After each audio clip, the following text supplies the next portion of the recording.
This is a headline from CNBC. Check this out. September is living up to its reputation as a difficult, choppy month. And what does Peter Leeds always tell you? The same thing I tell you when we're talking about gold, when we're talking about oil, we're talking about the overall real estate market, the overall stock markets. Just wait. You think September is choppy now? Just give it a little. But as you guys know, I am expecting a little bit of stock market strength in the next 5.5 weeks or so. I am personally using that as an opportunity to unload some of my positions in some oil companies that I feel are at fair valuations now. I just sold one oil company, part of it, from one of my accounts yesterday, and I told you if you're a Peter Leeds newsletter subscriber, you would have got the alert, knowing exactly what stock I sold and why. I don't have any problem with the stock. The stock's going to do quite well. But I do believe that there's a lot more forces that are going to be pushing oil prices lower, and I named them in the alert that I sent out to my newsletter subscribers. There's going to be more forces pushing oil prices lower, a glut of oil, than there will be lifting oil prices higher. The only thing that might potentially lift oil prices higher, and it'll do it in a massive way, would be some kind of military escalation. Barring that, there's not really a lot of price drivers for oil that are actually pushing it higher. Everything's being overridden by the entire slowing down, weakening economy. Let's take a look at the stock markets today. Last I looked, gold was up. Very slightly, though. It was down earlier. Crypto's down 1,500. And Dow Jones Industrial Average is down 567 points. S&P down 65 points. Nasdaq's down 125. Even the Russell 2000 got in on the act, down 1.36%.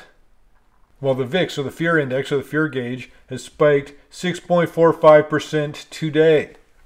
So Iran is so close to having nuclear capabilities, and there's all sorts of rumors going around now, but I've heard anything from a range of that they already have them now, nuclear weapons, to that they'll have 5 within a month. Either way, it doesn't actually matter literally what's happening. It matters what people are expecting or thinking is going to be happening. Because if there's going to be, for example, a preemptive attack against Iran, against their nuclear facilities, it doesn't matter whether or not they have nuclear bombs. It matters that the people attacking them believe that they do. But if it does get to the point where Iran is a nuclear-powered nation, that changes the dynamic of the entire Middle East. This is one of the things you have to keep an eye on, especially also with Israel getting ready to invade southern Lebanon. When this happens, it's going to spike things like oil prices. It's going to spike things like precious metals prices. It's going to escalate the war. It's going to add to the number of people who are casualties or victims or innocents in this war. For Israel, it's going to be their long-awaited northern war. For the rest of us, this is going to be the war of our time.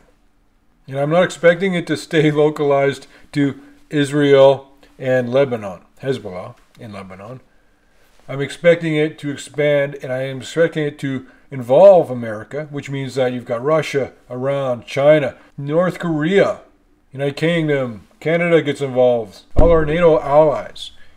It's going to just get more and more significant.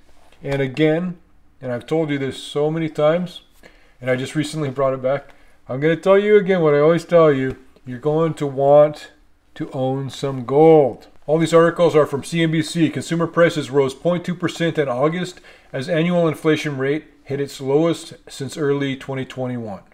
That was in line with the consensus, and it puts the 12-month inflation rate at 2.5%, down 0.4% from the July level and the lowest level since February 2021. Please subscribe to the Peter Leeds YouTube channel so you will thrive throughout the economic breakdown. Traders priced in an 85% chance that the Fed will approve a 0.25 percentage point.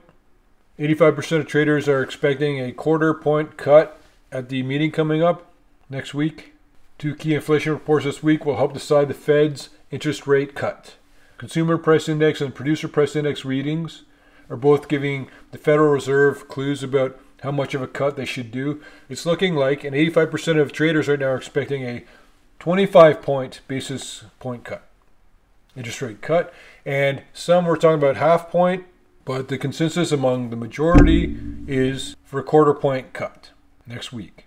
The focus for Fed officials has shifted from a laser view on taming inflation to mushrooming fears over the state of the labor market. Big Lots filed for bankruptcy. There's so many bankruptcies. All of the employees lose their jobs. And I consider it meaningful if you lose your job, but Janet Yellen apparently doesn't think there's any meaningful job losses. It's like saying, well, that debt is an unfunded liability, so it's not debt. It's like saying your job doesn't matter to me, so it's not a significant job loss. That's the thinking of Janet Yellen. And I wrote about this in the newsletter yesterday with the stock pick. Small miniature nuclear reactors are going to be the latest thing. Look into this stuff. Nuclear power is cleaner, more powerful, more cost-effective, more efficient than anything else. Aliens, I wrote in the newsletter about this, aliens are laughing at us for burning coal and oil for energy.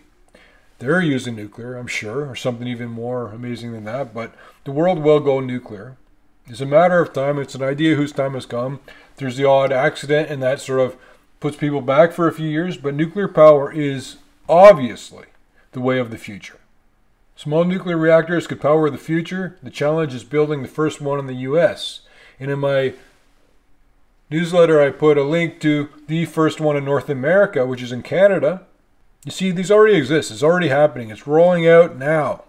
Are there investment angles? Of course there are. That's what we do. We look into this stuff. Plenty of investment angles. But it'll be for the peripheral companies, not the major ones that are overseeing and building and running the nuclear reactor. But there's a lot of companies and businesses that provide services and solutions to them when they build a reactor. Those are the ones that are going to make the most money in terms of how much their share price appreciates. We're going to get into it. I'm looking into it. Believe me. The Peter Leeds newsletter is one of the most popular financial publications of all time. New nuclear plant designs, called small modular reactors, could speed deployment of carbon-free power in the future as electricity demand rises. These small reactors would have simpler designs, making them easier and cheaper to build than current plants.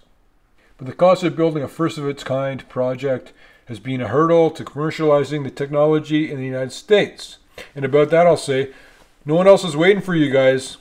Get involved and get into this or don't. We've got one in Canada. It's going to be all over Europe. In China, forget about it. They already have so many massive nuclear reactors. They're building so many more.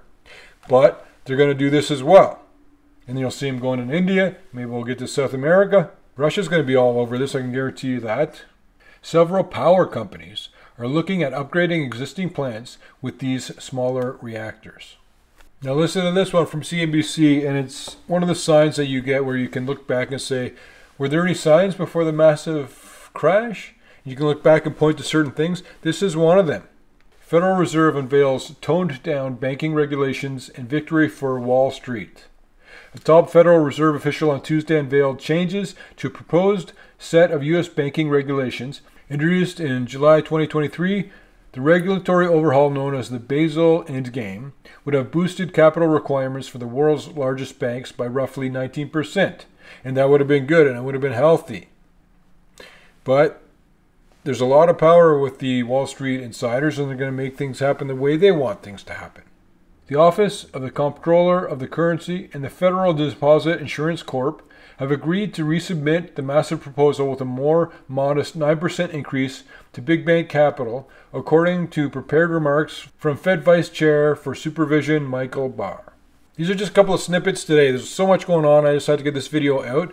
And that's why you're going to want to keep an eye on all this stuff. You do that by subscribing to this channel.